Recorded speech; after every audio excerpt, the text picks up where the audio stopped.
তিস্তা আরেকটি আলোচনার বিষয় হয়েছে। এর আগে তিস্তা চুক্তি নিয়ে মমতা ব্যানার্জির আপত্তি ছিল বলে চুক্তি করা যায়নি, যদিও সেটি এখন আবার চীনের সাথেও এক ধরনের তিস্তা মহাপরিকল্পনা নিয়ে আলোচনা চলছে। আজকে পররাষ্ট্রমন্ত্রী বলেছেন, ভারতের মনোভাব বোঝা বাংলাদেশের কাজ নয়। চীন সফরে তিস্তা মহাপরিকল্পনা বাস্তবায়নের সহায়তা চাইবে বাংলাদেশ। অর্থাৎ চীন এবং ভারত যারাই এগিয়ে আসবে তাদের যে কোনোভাবে এই সংকটের সমাধান চাই। আপনি আসলে কিভাবে দেখছেন, তিস্তা সংকট কি ঘনীভূত হবে নাকি সমস্যার সমাধান হবে? যেটা বললাম, আপনি প্রকল্প বাস্তবায়ন তিস্তা চীনের অর্থায়নে আমি এটা একটু কঠিন বাস্তবতা হিসেবেই দেখি। এবং সেক্ষেত্রে ভারতের, আমি উত্তর অঞ্চলের মানুষ, আমার বাড়ি রংপুরে, সো খুব কাছ থেকে দেখি। সৌরভ ভাই হাসছেন, আমি তিস্তা বাঁচা আন্দোলনের একজন দীর্ঘদিনের কর্মী। এবং গত যে তিস্তা বাঁচা আন্দোলনের যে সবচেয়ে বড় সমাবেশ হয়েছিল সেখানে মুখ্য আলোচক ছিলাম। সেখানেও বলেছি, আমাদের উত্তরাঞ্চলে যারা এই মুহূর্তে বিএনপি নেতা আছেন তাদের সঙ্গে কথা হয়, এটা আসলে একটা পিক প্রপোজিশন। এবং আমি মনে করি, ব্যক্তিগতভাবে মনে করি হয়তো বা সেটা পরিবর্তন হতে পারে, বাট অ্যাজ অ্যান একাডেমিক আমি দেখি যেটা আসলে কঠিন হবে যে চীনের সহায়তায় তিস্তা প্রকল্পের বাস্তবায়ন। এবং ভারত থেকেও সেটা অর্থায়নে বাস্তবায়ন করলে চীনের ইকুয়েশনটা তখন আসবে। সেজন্য আমি সবসময় আর্গুমেন্ট করি যে neutral donor, for example Japan অথবা এডিবি, ওয়ার্ল্ড ব্যাংক, এদের সঙ্গে আমাদের যে আমরা বলি ম্যাচিং ফান্ড, নিজস্ব সহায়তায় তিস্তা প্রকল্প বাস্তবায়নের উদ্যোগ না নিলে এটা আসলে আরও দীর্ঘতর হবে। এটা আমি মোটামুটি একটা আমার একাডেমিক অ্যানালাইসিস। সেজন্য আমি পররাষ্ট্র উপদেষ্টা যে বক্তব্যটা দিয়েছেন, এটা প্রত্যেকটা সফরের আগে এ ধরনের বাগ্মিতা থাকে বা এক ধরনের সরকারের দিক থেকে হয়তো বা আলোচনা থাকতে পারে। বাট আমি ব্যক্তিগতভাবে মনে করি যে তিস্তা প্রকল্প বাস্তবায়ন আমাদের উত্তর অঞ্চলের প্রাণের দাবি। আমরা 5টা জেলা ক্ষতিগ্রস্ত হই, এখানে প্রায় 2 কোটি মানুষ, এটার সঙ্গে আমাদের কৃষি জমি, জীবন, মৎস্য সবকিছু জড়িত। এবং চীনের দিক থেকে খুব ডিটেলস এটা পাওয়া যায় না। চীনের স্টাডি যখন আমি খোঁজার চেষ্টা করেছি, তখন খুব বেশি এটার ইনফরমেশন পাওয়া যায় না।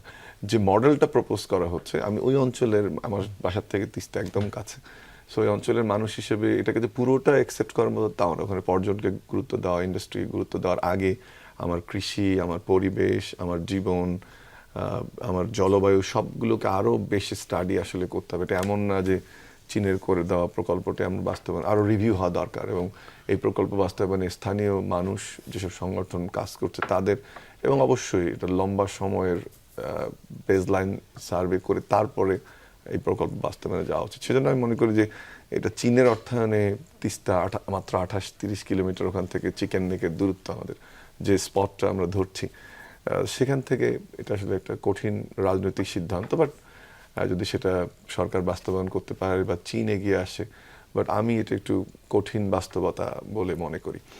যে জায়গাটায় আসার জায়গাটা সেটা হচ্ছে যে তিস্তা, আমরা জানি যে জয়েন্ট রিভার কমিশনের সেপ্টেম্বরে বোধহয়, if I am not wrong, বা এবছরের কোনো একটা সময়, সেক্ষেত্রে তিস্তা নিয়ে যে আমরা জানতাম যে মমতার এক ধরনের একগুঁয়ে ভাবের কারণে, সালটা বোধহয় 11 বা 13, এক্স্যাক্টলি ভুলে যাচ্ছে আমি, 11 এবং 13, জন্য দুটোই মনে আছে আমার।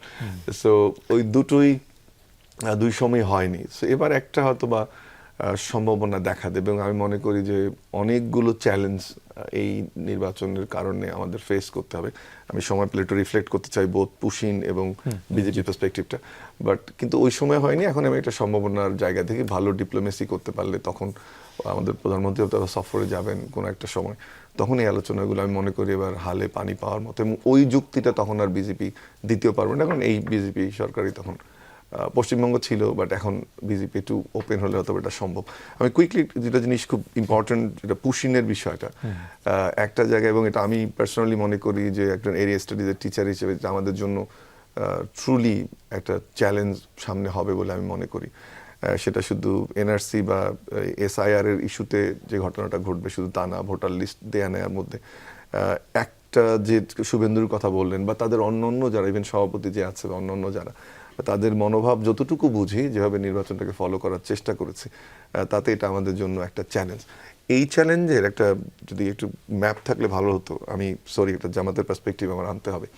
রিস্কটা যে জায়গাটা, আপনি যদি কুড়িগ্রাম থেকে শুরু করে সাতক্ষীরা বর্ডারটা দেখেন, এই এরিয়াটাতে জামাতের আসন সংখ্যা বেশি। আমি বলছি না যে জামাত কি করবে, মানে আমি বোঝানোর চেষ্টা করছি যে রিলিজিয়াস, তাহলে দুটো শুধুমাত্র বাংলাদেশ না, দুটো রিলিজিয়ান বেসড দল কিন্তু মুখোমুখি থাকবে বর্ডার এরিয়াতে ব্রডলি। একদম আপনি দেখেন ম্যাপ থাকলে আরো ভালো হতো। ব্রডলি একটা বড় এরিয়াতে আসন সংখ্যাধিক্য জামাতের এই এরিয়াটাতে, এবং এখানে একদিকে যেমন পভার্টি আছে, অন্যদিকে রিলিজিয়াস প্র্যাকটিসের জায়গায় ওই ডিবেটে আমি যাচ্ছি না, বাট পভার্টি এরিয়াতে সিরিয়াসলি পভার্টি প্রোন এরিয়া এবং এক্সপোজড বর্ডার। তো দুটো মুখোমুখি যখন দুটি ধর্মভিত্তিক দল, সেই ধর্মভিত্তিক দলগুলোর মুখোমুখি অবস্থান হয়তোবা, যেটা দুটো জিনিস হতে পারে। একটা হচ্ছে যে আপনার এটা যখন পুশিন হবে, সে বর্ডার এরিয়া কনফ্লিক্ট দেখে, আমি ওই যে বললাম যে উত্তরাঞ্চলে বাড়ির জন্য কনফ্লিক্ট দেখে অভ্যস্ত, কি হয় ওই সিচুয়েশনগুলোতে, মানুষ কীভাবে জমায়েত করে। আমি এটাকে লালমনিহাটে দেখেছি, আমি আপনার গাইবান্ধায় দেখে, এই কী বলে কুড়িগ্রাম এরিয়াতে দেখেছি যে পুশিন করলে কি ঘটনা ঘটে। প্রবলি সৌরভ ভাই ক্যান রিকল।